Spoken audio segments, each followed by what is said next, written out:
de Bourgogne. Chaque jour, avec vous, la famille s'agrandit. Voilà, il est 7h18 et si vous nous rejoignez pour la première fois le matin, sachez que tous les jours de la semaine, on prend le café, on prend le petit-déj ensemble avec un courageux qui vient nous parler de son boulot.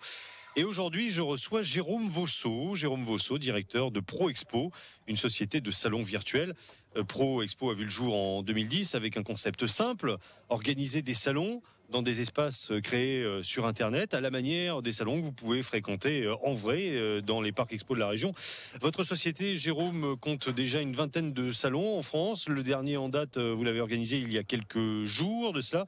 C'était le salon photovoltaïque, le salon du photovoltaïque, un salon qui a attiré 1000 visiteurs. 6h, 9h, Stéphane Conchon. Bonjour, bienvenue Jérôme Vosso. Bonjour Stéphane, bonjour aux auditeurs de France Bleu Bourgogne. Bon, avant que vous nous présentiez Pro Expo, parce que c'est pour ça que je vous ai invité, je signale quand même que vous avez deux casquettes, vous, puisque votre premier métier consiste plutôt à monter sur les toits. Exactement Stéphane, oui, mon premier métier, donc j'ai une entreprise de couverture qui s'appelle 20 Toiture, dans laquelle je suis associé avec Damien Monceau, qui est vraiment spécialisé dans la couverture, parce qu'il est compagnon du devoir.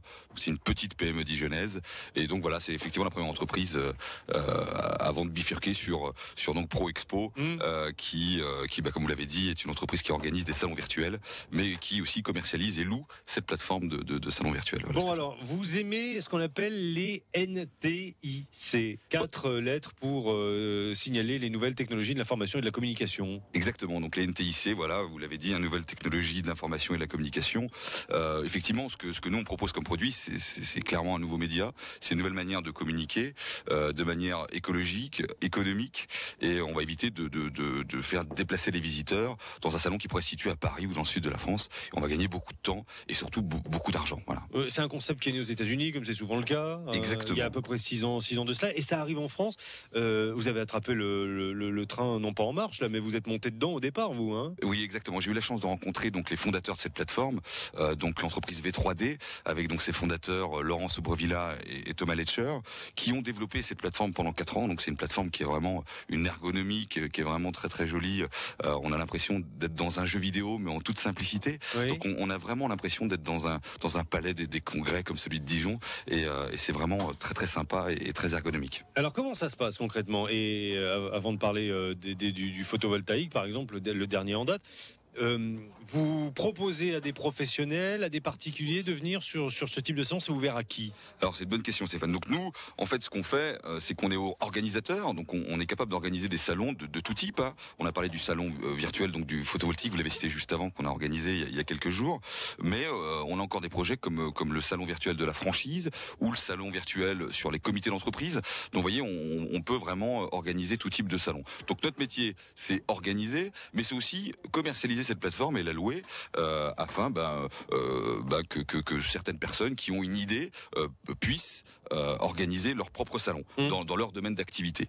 Je vous prends un exemple concret, Stéphane. On a eu récemment le salon du cheval virtuel. Alors ça peut paraître... C'est le cheval ou c'est le salon qui est virtuel? Alors c'est le salon, hein, toujours. Mais cela dit, en 4 jours, on a réussi à ramener 10 000 visiteurs. Donc il faut savoir qu'il y a 700 000 licenciés en France qui sont dans le domaine de l'équitation. Et donc voilà, ça permet de rencontrer des professionnels qui vont vendre de l'équipement pour l'équitation, etc., etc. Donc c'est vraiment sympa, quoi. Là, il y a des contacts qui se créent comme sur n'importe quel salon, et en plus il y a une espèce de traçabilité puisque les gens, en arrivant sur le site internet, laissent leurs coordonnées, leur carte de visite. Alors c'est pas tout à fait comme ça, mais voilà, effectivement, donc vous arrivez dans une vue aérienne où vous voyez tous les stands des exposants, et vous allez pouvoir cliquer sur un stand qui va s'approcher de vous de manière encore virtuelle en 3 dimensions, et sur lequel vous allez pouvoir découvrir l'exposant. Vous allez pouvoir chatter par visio avec lui en direct. On va le voir dans l'écran, donc. Exactement, vous allez le voir dans l'écran, il va pouvoir vous parler, il va même vous voir venir. C'est-à-dire que vous êtes obligé de vous identifier à l'entrée du salon, et voilà, il va vous dire bienvenue Stéphane sur notre stand. Et s'il est occupé, on fait la queue? Alors s'il est occupé, donc c'est une très bonne question. On a un système d'attente, effectivement, d'attente, et donc là il peut voir qu'il y a 2-3 personnes qui sont en train de visiter son stand, et il va pouvoir basculer de visiteur en visiteur en chattant, soit par du chat écrit, soit par du chat visio, comme je vous le citais juste avant. Et alors après, une fois qu'on a renseigné son client, l'idéal c'est de pouvoir le concrétiser peut-être avec ses produits et les services que cet exposant va vendre. Donc derrière, l'exposant va se retrouver avec un listing complet du volume de visiteurs visiteurs qu'il a eu sur son stand afin de pouvoir les redémarcher après salon, quoi. Bon, évidemment, tout ça, c'est grisant. Hein. On en est au début, au balbutiement en France. Je l'ai dit, vous êtes à Dijon et pourtant, vous êtes au début de l'aventure, Jérôme Vosso. Il n'empêche que derrière tout ça, il n'y a plus le rapport humain. On se voit plus, on se parle plus face à face comme on l'est actuellement là, à 1 mètre de distance. Ça enlève quelque chose, non? Alors vous avez raison de le souligner, Stéphane. Attention, hein, c'est vraiment un nouveau média. On insiste vraiment là-dessus. Ça remplacera jamais un salon physique, mais l'avantage de ça, c'est que on va éviter pour les entreprises, donc en B2B, entreprise par entreprise, de faire déplacer des gens, et puis on a un côté écologique, mais on est d'accord, ça remplacera jamais un salon physique. Oui. Ça veut pas dire que ça va les faire disparaître à terme. Non, je pense pas qu'on organisera la foire gastronomique de Dijon de manière virtuelle, ça serait dommage. On pourra plus boire de verre et ni manger du saucisson, mais voilà.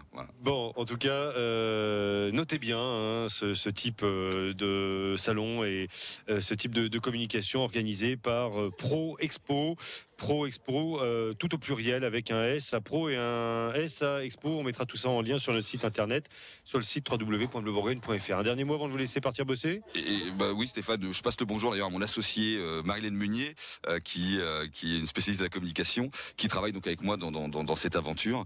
Et puis merci Stéphane de m'avoir reçu, et merci aux auditeurs de France Bleu Bourgogne de m'avoir écouté. Voilà, qui étaient bien réels, eux, derrière leur radio aussi ce matin. C'est une affaire d'hommes et de femmes aussi. Bonne journée Jérôme et à bientôt. Merci Stéphane, merci, au revoir.